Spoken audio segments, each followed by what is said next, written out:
Bine ați venit în grădina mea! Astăzi o să facem o rețetă pentru timpul răcoros, care se numește o zacuscă de ardei țărănească, ca la bunica cum făcea odinioară. Și hai să-i dăm drumul la treabă. Ardei gras și ardei capia din grădină, piper măcina negru, sare gronjoasă, foi de dafin, zahăr, ulei, ceapă galbenă din grădină și roșii. Și aici avem borcanele pentru zacuscă. Îi dăm foc. Nimic nu se compară cu focul de lemne. Niciodată. Să știți de la mine. Facem o zacuscă cum făcea bunica. Și plita noastră se încinge. Perfect. Și așa. Unul câte unul. Auzi.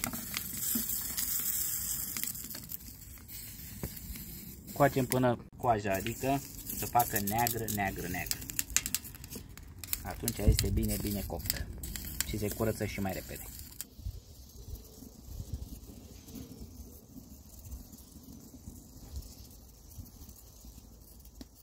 Prima tură de ardei, în special cei capia, uitați, cum am spus, așa să aibă pielița, neagră. Într-o oală îi scoatem. Așa o să-i facem pe toți. Capac și un sfert de oră la înăbușit, să transpire.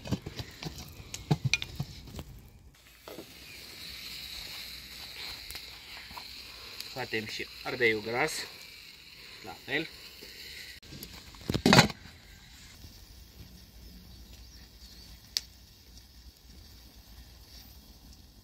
Și acum ne apucăm să tăiem ceapa. O pregătim. Și o tăiem solzi istori. Solzi de pește. Solzi. Uite așa.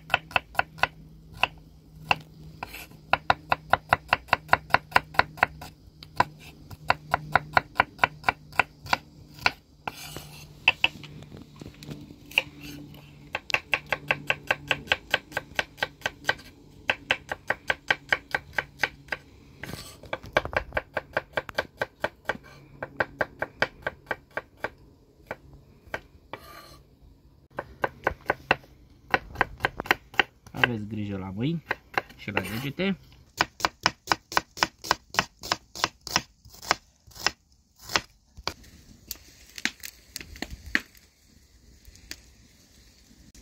Mai întoarcem din când în când. Uite, s-a făcut pe o parte, întoarcem pe cealaltă.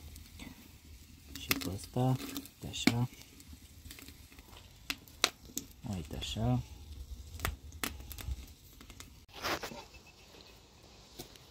Ultimii doi, uite așa, și acum, ia uitați, asta l-am înăbușit și luăm unul câte unul și îl curățăm. Tăiem capetele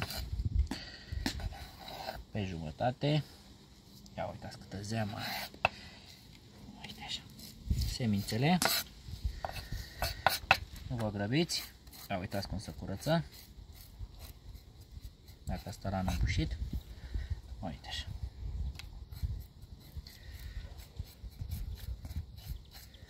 Perfect. Nu se poate mai bine de atât. Ia uitați. Așa o să procedăm cu toți. I-am curățat. A mai rămas un pic, nu are nimic. Și acum apucăm să-i tăiem. Uite așa. Nici bucăți mici, dar nici mari. Uite. Așa o să-i tai pe toți.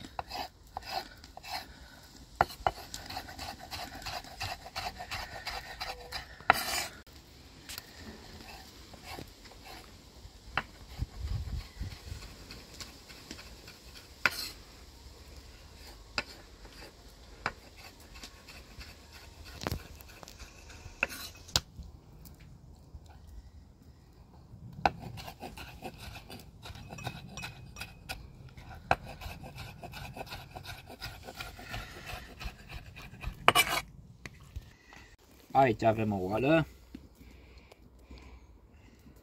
cu fund dublu să nu se lipească, să nu lipească, ulei, încercăm cu o ceapă dacă este încinsă.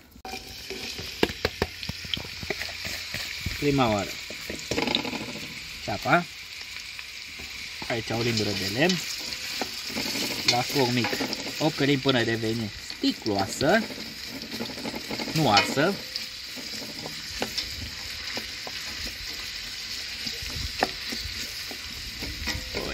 La foc mic, așa făcea și bunica. Mâncarea încet și la foc de lemne este foarte gustoasă.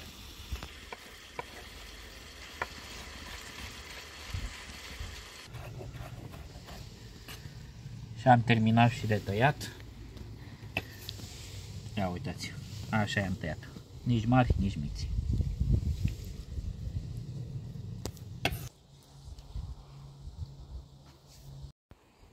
Roșii din grădină.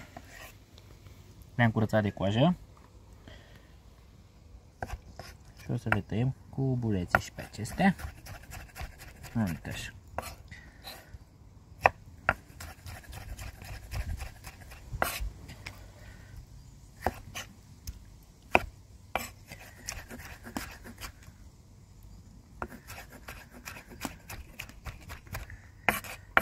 Eu am ales să pun la această rețetă de zacuscă de ardei și roșii din grădină, care are un gust aparte. Un gust care mi-amintește de copilărie. Așa făcea și bunica, îi schimbă gustul, mai este foarte, foarte dulce. Adăugăm roșiile.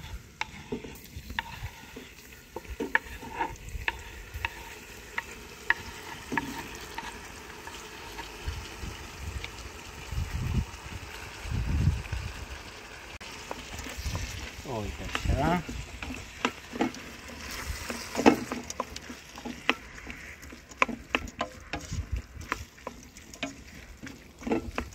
Perfect. Acum venim și cu ardeiul.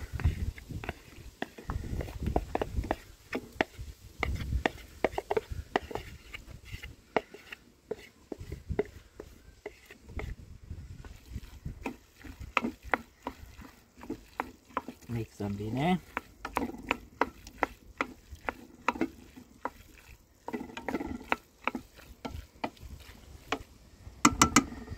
Să-i mai luăm din aciditatea de la roșii și de la ardei, de zahăr.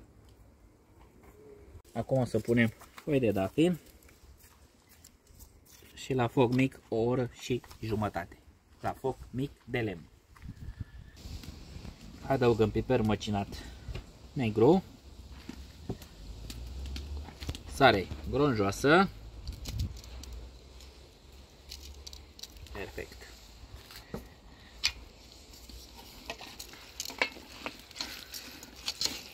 Mixăm bine. Ia uitați, miroase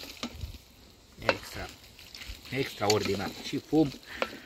O să iasă o zacuscă perfectă. Legume coapte cu miros de fum de lemn.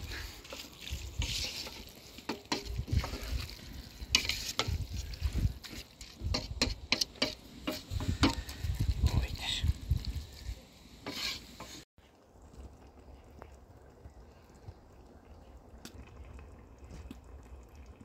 Zacusca este gata, a trecut o oră și jumătate la foc mic de lemne. Uitați că s-a ridicat uleiul. Când se ridică uleiul, este gata. Și acum să o mai augustăm de sare. Dacă mai trebuie sare, îi adăugăm. Dacă nu, așa o lăsăm. Mirosul este wow.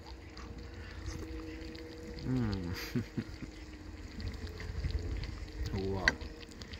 Top of the top. Mai trebuie un pic de sare.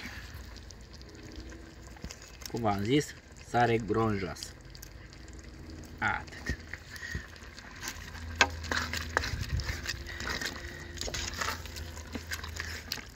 Perfectă.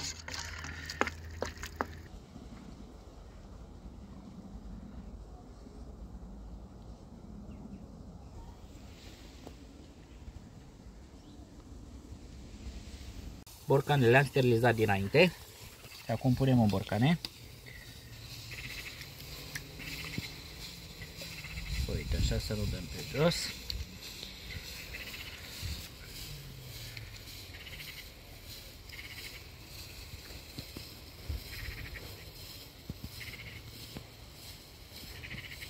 Cam așa. Acum punem capacele, strângem bine cât putem, capacul în jos 5 minuțele. Uite așa, sunt foarte fierbinți. Așa.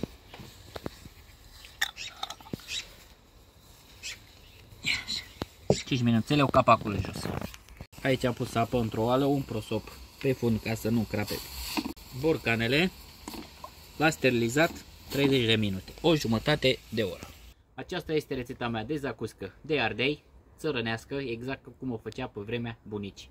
Dacă vă place rețetele mele și ceea ce fac, nu uitați să vă abonați, like, subscribe. V-am pupat și ne vedem la rețeta următoare.